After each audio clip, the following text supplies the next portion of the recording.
If her medication hadn't been tampered with, today we wouldn't have had to fight for her life. The doctor slowly removed his mask, his bloodshot eyes after many hours of emergency treatment never leaving Margaret. The hospital corridor suddenly fell silent. The sound of stretcher wheels, the beeping of heart monitors, the footsteps of people passing by, everything seemed to disappear. Only that sentence remained hanging in the air, so heavy that no one dared to breathe too loudly. Margaret stood frozen, her face deathly pale. Her legs suddenly went weak, as if they no longer had the strength to support her body. What? What do you mean, doctor? Medication. What medication? She stammered, her voice trembling so badly that even she could barely recognize it. The doctor gently closed his eyes, then slowly answered, each word like a knife cutting into the hearts of those listening. Someone deliberately replaced all of her heart medication. Her own family took away her final chance to survive with their own hands. Daniel stood frozen behind her. His eyes widened, his breath caught in his throat. He turned to look at his mother in confusion. "Mom, what is the doctor talking about? Do you know something?" Margaret did not answer. Her hands trembled violently, and cold sweat began to break out across her forehead. In her mind, an image from only a few hours earlier suddenly appeared. When no one else was at home, she had quietly walked into Emma's bedroom. On the table beside the window was Emma's medicine box, neatly arranged by day and by hour. Margaret picked up each blister pack, laughing with contempt. In her mind, Emma was nothing more than a lazy daughter-in-law who spent every day using her heart disease as an excuse to avoid housework and gain Daniel's pity. She had never believed the pain Emma endured. She had never believed the times Emma clutched her chest until her face turned pale were real. To Margaret, it was only an act repeated too many times. Medicine and pills every single day. I've lived more than 60 years and I'm still healthy. You're only good at pretending to be sick so people will pamper you. As she muttered, she threw all of Emma's heart medication into a trash bag, then replaced it with vitamin pills of a similar color. Before closing the drawer, Margaret even curled her lips into a satisfied smile. Let's see how long you can keep acting without the real medicine. Even she had never imagined that a decision she thought was only meant to teach her daughter-in-law a lesson would become the beginning of a tragedy no one could undo. Now, standing in the cold hospital corridor, Margaret finally felt every word she had said that day turning back to choke her own heart. Daniel took one step backward, the confusion in his eyes slowly turning into terror. "Mom, did you really change Emma's medication?" Margaret burst into tears, but her throat was so tight that she could not say a single word.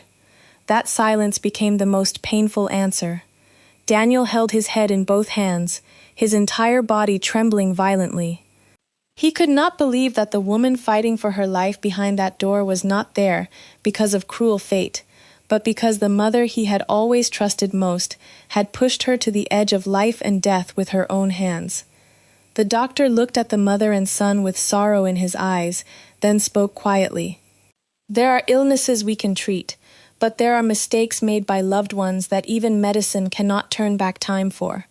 The emergency room door remained tightly shut. The red light above it was still on. No one knew whether Emma had enough strength left to survive. They only knew that from that moment on, both Daniel and Margaret understood a truth far too late. Some cruel words can be apologized for. Some lost objects can still be bought again.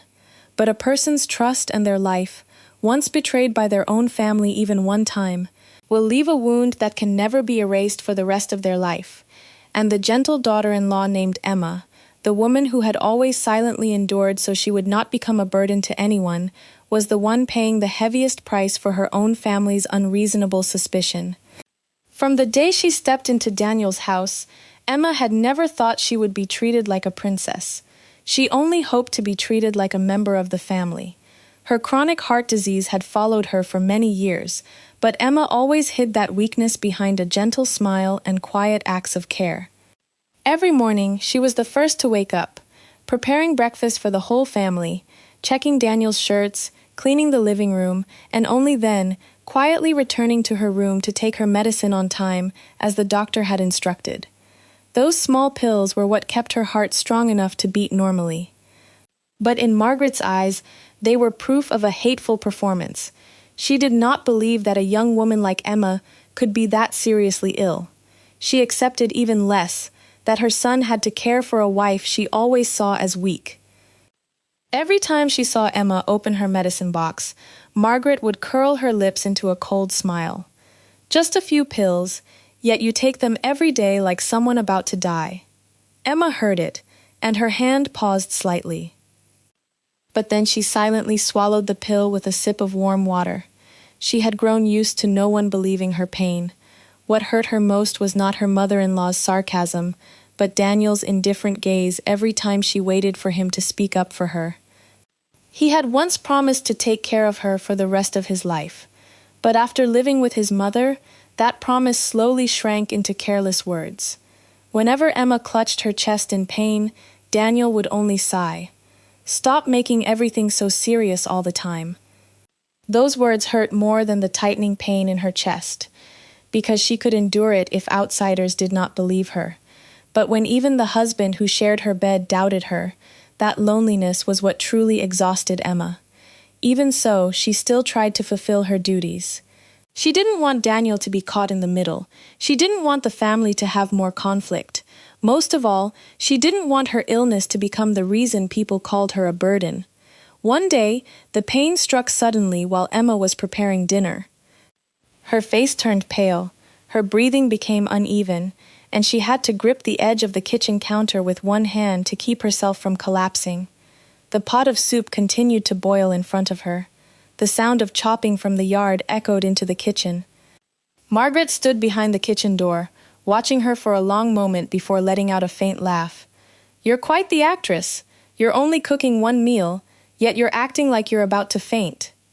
Emma bit her lip until it bled, forcing herself to swallow the lump rising in her throat. She wanted to tell Margaret that she was truly in pain. She wanted to say that there were nights when her heart beat so violently that she thought she would never wake up the next morning. But looking at the contempt on Margaret's face, Emma knew that any explanation she gave would only become another joke. So she remained silent once again. She turned off the stove and carried each dish to the dining table as though nothing had happened. That silence only made Margaret more convinced she was right. She began telling people about Emma's illness as though it were an amusing story. One afternoon, while relatives were visiting, Emma had just brought tea into the living room when Margaret deliberately looked at her and spoke loudly enough for everyone to hear. "My daughter-in-law is as strong as an ox. She's just pretending to be sick so she doesn't have to work. Every single day it's pills and medicine. She probably thinks she's some kind of princess in this house." The whole room burst into laughter. Some people covered their mouths with awkward smiles. Others looked Emma up and down, as though judging a lazy woman who had finally been exposed. Daniel was sitting right there. He heard every single word, but he simply lowered his head and continued looking at his phone. Emma stood in the middle of the living room, still holding the tray of hot tea. Her heart ached, though she no longer knew whether it was because of her illness or her heartbreak. She quietly placed each cup of tea onto the table before stepping back, like a servant in the very house she had once called her family. No one asked whether she was truly all right. No one noticed her trembling fingertips. No one knew that the moment she returned to the kitchen, she had to lean against the wall for a long time before she could breathe normally again. But the most frightening thing was not that one woman was being looked down upon. The most frightening thing was when an entire family became accustomed to believing that her pain was fake. From that day on, every pill Emma swallowed was not only to keep her heart beating, it also became a bitter reminder that inside that house, her illness had never been considered real.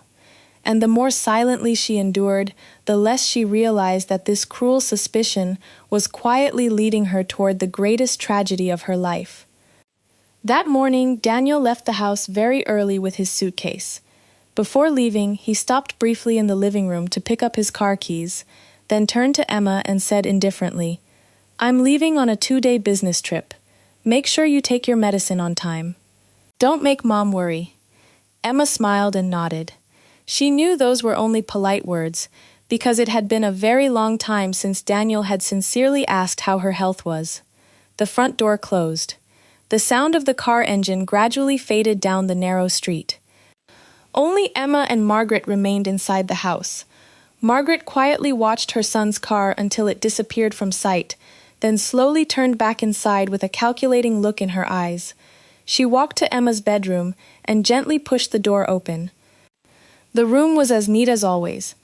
On the table beside the window sat Emma's medicine box, carefully organized according to the time she was supposed to take each dose. Next to it lay the doctor's instructions, with several lines underlined in red. Margaret picked up each blister pack, skimmed through the instructions, then curled her lips into a faint smile. In her mind, it was all nothing more than her daughter-in-law exaggerating to receive special treatment. Pills and medicine every single day. Just looking at them is exhausting. At this rate, she's probably addicted. She muttered to herself before opening the kitchen drawer and taking out a bottle of vitamins she used every day. After a few minutes of quietly switching them, all of Emma's heart medication had been replaced with vitamin pills that looked almost identical. Before closing the medicine box, Margaret smiled smugly. Let's see how long you can keep pretending without the real medicine. She walked out of the room without realizing that she had just pushed another human being one step closer to the edge of death. Emma had no idea what had happened. At the usual time, she opened her medicine box, took out the pills, and swallowed them with a glass of warm water. She still believed she was following the doctor's instructions. She still believed her fragile heart was being protected, just as it had been for so many years. The morning passed peacefully. Emma cleaned the house, washed the laundry, prepared lunch, then carefully wiped every window pane. Early that afternoon, while watering the flower pots on the front porch, she suddenly froze. A sharp pain shot through her chest and spread throughout her body.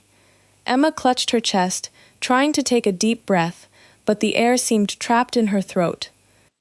She told herself that she would feel better if she rested for a while, so she slowly walked back into the living room. But only a few minutes later, the pain became far more intense. Her breathing grew shorter. Cold sweat soaked her forehead. Her lips slowly lost all color. Emma held onto the arm of a chair and called out weakly, "Mom! Mom!" Margaret walked out of the kitchen. She saw Emma clutching her chest and gasping for breath, yet her expression remained cold. Crossing her arms, she spoke with obvious sarcasm. "If you're trying to make me pity you, don't overact. Daniel isn't even home, so who are you putting on this show for?" Emma tried to shake her head. Her eyes were red with pain. I can't breathe." Before she could finish speaking, her entire body collapsed.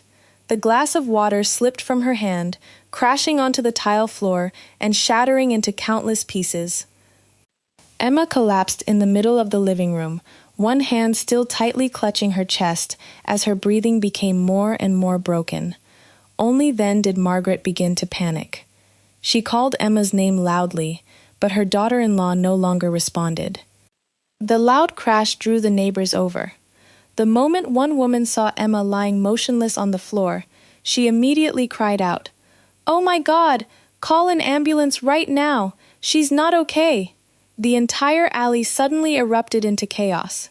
The sound of the ambulance siren tore through the quiet afternoon.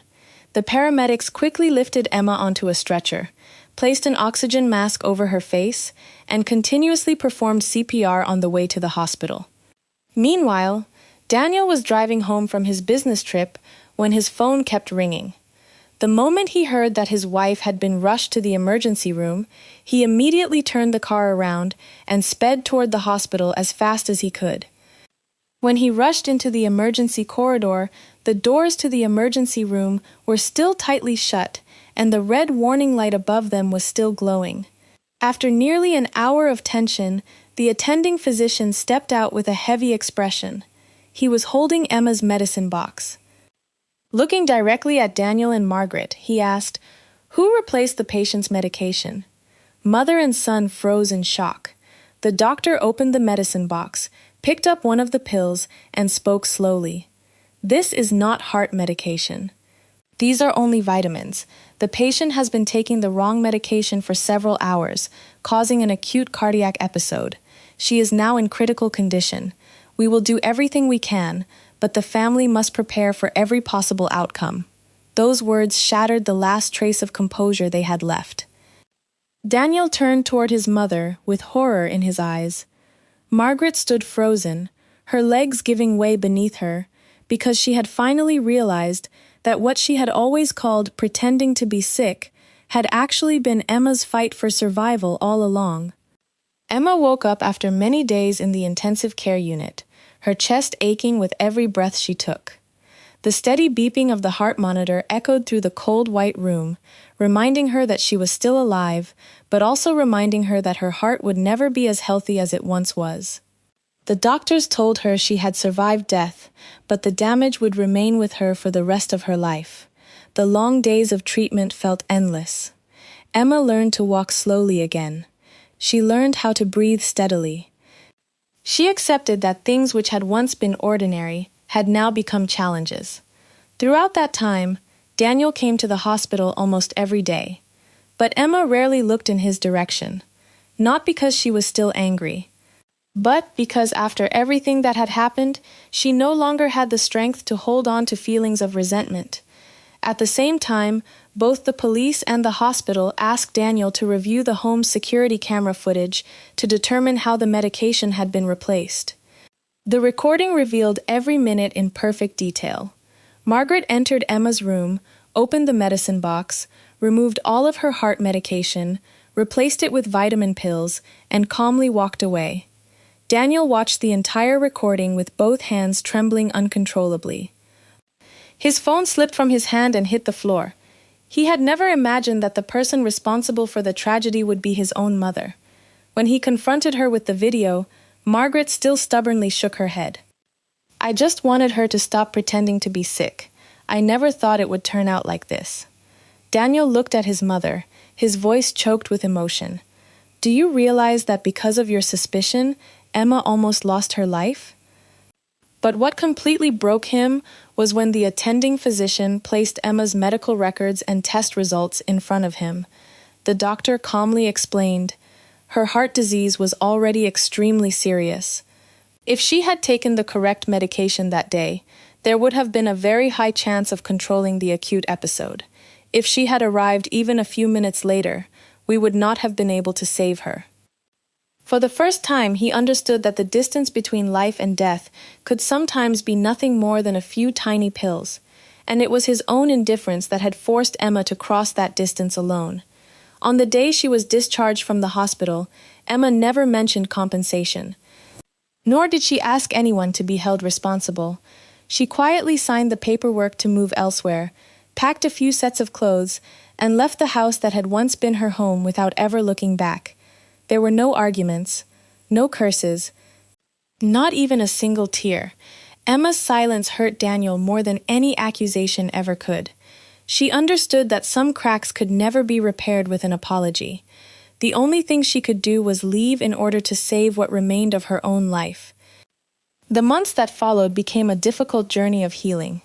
Emma remained committed to her treatment, worked hard to regain her strength, and regularly met with Dr. Evelyn, who had stood by her side from the very beginning. Evelyn not only treated Emma's damaged heart, she also helped heal the invisible wounds in her soul. You cannot change the past, but you can decide what the past will turn you into.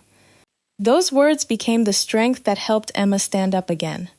Many years later, she established a foundation to support heart patients facing financial hardship, helping them gain access to medication, treatment, and guidance that she herself had once desperately wished for.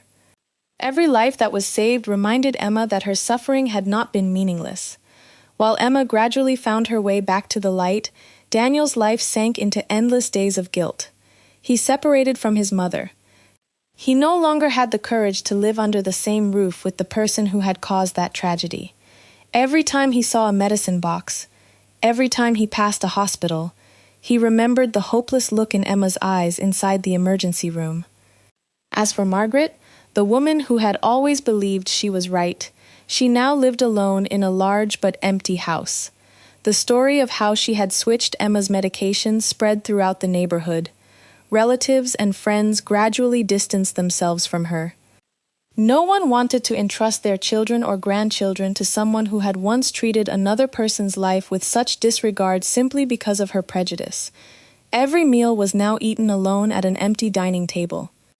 The laughter that once filled the house had disappeared, replaced by heavy silence and guilt that never left her.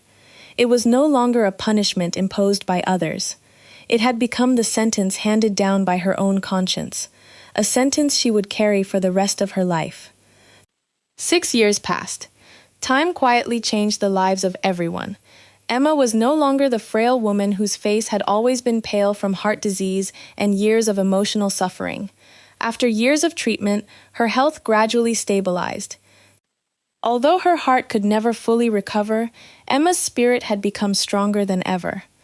The Heart Patient Foundation she established continued to grow, helping hundreds of people in difficult circumstances gain access to medication and opportunities for treatment. Many charitable organizations invited Emma to share her story as proof that people could still move forward after tragedies that once seemed impossible to overcome. Emma's name was no longer associated with the image of a weak daughter-in-law. It had become a symbol of resilience and compassion.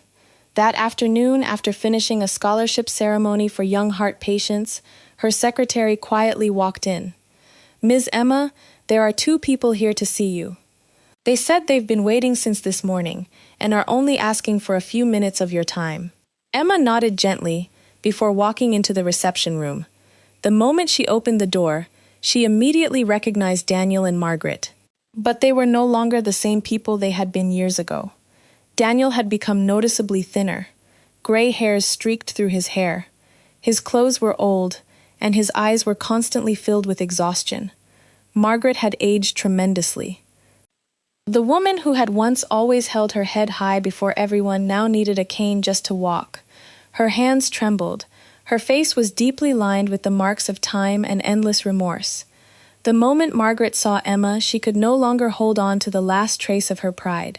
She slowly walked toward Emma, then suddenly bowed deeply before the daughter-in-law she had once looked down upon. Tears streamed endlessly down her face. "I was wrong. I thought you were pretending to be sick. I never imagined that I almost killed you." The entire room fell silent. Emma simply stood there, looking at her with calm eyes. There was no longer any resentment, nor was there any hatred. There was only the peace of someone who had learned how to let go of the past. Daniel stepped forward, his eyes red with tears. He lowered his head, his voice breaking. "I was wrong for not protecting you. I should have believed you. I should have stood by your side. But instead, I chose to remain silent. That silence nearly took you away from this world." Emma still said nothing. She quietly poured 3 cups of tea and placed them on the table, as though she were welcoming any other guests. It was that calmness that made Daniel and Margaret feel even more ashamed. They had always believed that if this day ever came, Emma would blame them, resent them, or even mock them for everything she had endured. But no, the woman standing before them was left only with serenity. After a very long silence, Emma gently looked at Margaret. Her voice was soft but clear, every word striking directly at the older woman's conscience. "I only want to ask you one thing." Margaret slowly raised her head, tears still flowing endlessly. Emma looked directly into her eyes and spoke slowly. "If that day you had been the one whose medication was replaced, would you have believed it was only a joke?" The moment the question ended, all the strength seemed to leave Margaret's body. The cane slipped from her hand and fell onto the floor. She collapsed to her knees, covering her face as she sobbed uncontrollably. For years, she had searched for excuses to forgive herself. She had told herself that she had never meant for it to happen. She had convinced herself that it had only been a mistake. But at that moment, she finally understood that no mistake built upon suspicion and prejudice could ever be harmless. It was her own stubbornness that had nearly taken the life of an innocent woman. Daniel lowered his head deeply. He wanted to say something, but his throat tightened, because he knew that every apology now came far too late. Some wounds on the body eventually heal with time, but the pain of being doubted and betrayed by the people closest to you leaves an emptiness that nothing can ever fill. Emma quietly turned her gaze toward the sunlit garden outside the window. There, the flowers were blooming brilliantly, reminding her that life can always begin again, but only when a person is brave enough to step out of the shadows of the past. The room fell silent once more. Margaret's muffled sobs were the only sound echoing through the heavy stillness. Emma looked at the mother and son before her for a long time, then slowly stood up. Her face remained peaceful. There was not the slightest trace of satisfaction in seeing the people who had once hurt her bow their heads. Perhaps after enduring so many hardships, what remained inside her was no longer hatred, but only the peace she had earned through immense pain. She walked toward the small shelf beside the window, where the old medicine box Dr. Evelyn had kept after the day she was discharged from the hospital still rested. Emma gently picked it up, softly ran her fingers across it, then turned to Margaret. "I used to believe that if I tried a little harder, if I endured just a little longer, one day you would believe that I was truly sick, but I was wrong." Margaret broke down in uncontrollable sobs, her trembling hands covering her tear-streaked face. "I'm sorry. I'm truly sorry. If I had known it would turn out like this, I would never have done it, no matter the cost." Emma gently shook her head. Her voice remained soft, yet every word carried the weight of stone. "Some wounds on the body heal with time.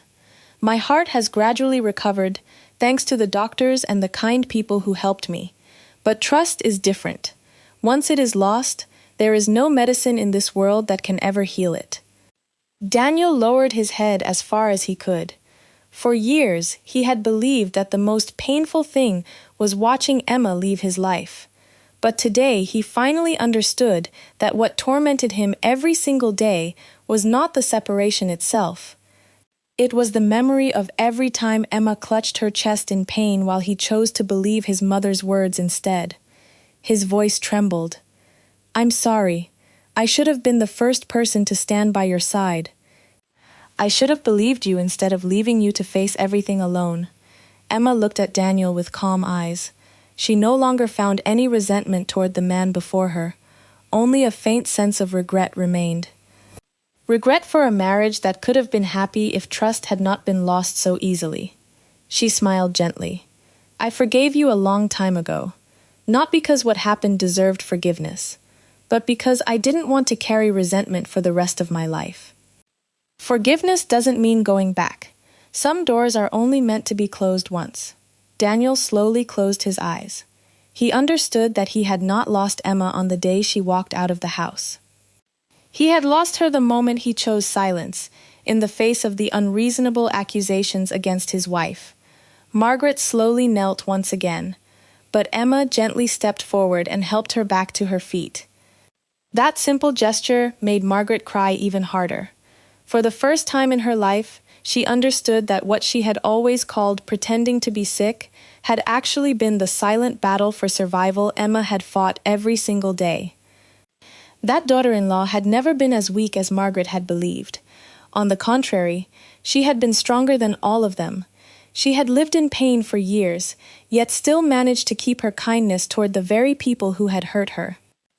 Daniel and Margaret quietly left. Neither of them looked back, because they both knew there were distances that could never be crossed again.